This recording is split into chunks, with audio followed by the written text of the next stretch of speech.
Hey everyone, let's see this question.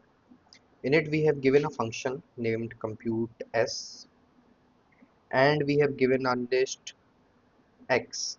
Okay, and then this function is returning some list s and we have to see that which one of the following value is returned by the function compute s, in which we are giving this input x. Okay, so let me write it. This is our x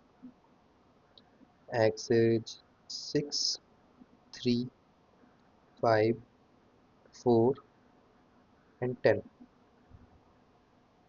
Okay, length of s will be 1 2 3 4 5 and its length is 5. So we call this function x, and then here again they are initiating an list that is s. So let me just initiate it like this. This is our s. So now in this first step what they are doing, they are assigning s of 1 as 1. So the first element here will be 1. Next what they are doing, they are looping from I starting from 2 to length of x, that is 5. So then iterate from 2 till 5. Then iterate from 2 till 5.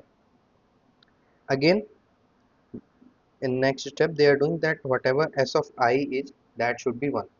So our current index is 2. So that will come here as 1. So here will come 1. Now they are checking if x of I minus 1. So current index is 2.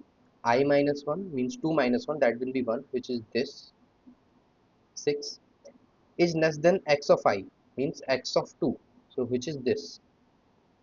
So if 6 is less than 3, then do something which is written inside the if condition, but it is not. This condition is not satisfied because 6 is not less than or equal to 3. So we skip this condition and go to next iteration. Again we come here, so this time we are at 3, the index is 3. Okay, and now again s of I means s of 3 will be 1. So we'll write 1 here.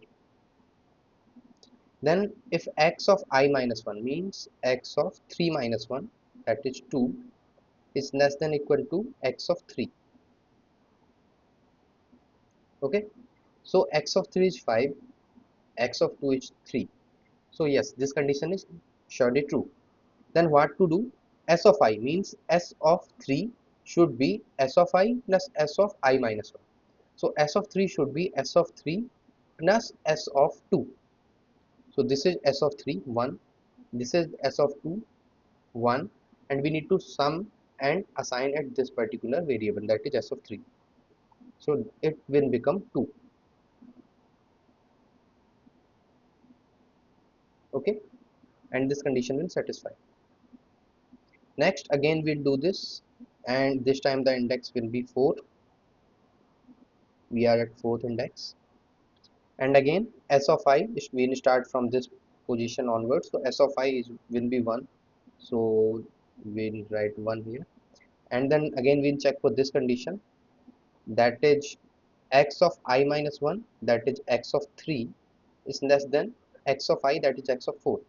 So this is x of 3 and this is x of 4. So this condition will not satisfy. 5 is not less than or equal to 4. So we'll skip this inside the if part and we'll go up to our next iteration. So this 1 will be here. Next time we'll be at index 5.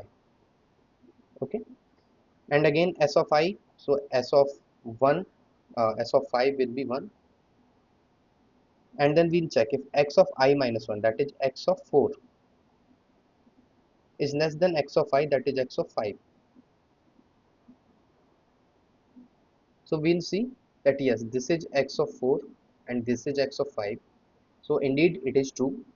So again this condition will satisfy and we'll come to this s of I is equal to s of I plus s of I minus 1, that is s of 5, which is this, is equal to s of I again 1 plus s of minus 1, s of 4, that is this 1 plus 1 again 2. So at this point we'll write 2, and because this was the last index, we needed to do from 2 to length of s, that was 5. So our loop will terminate, so this and 4 will terminate and we'll return our s. So this is our particular s, and it matches with which option? Third option, this one. So C will be the correct answer. Thank you.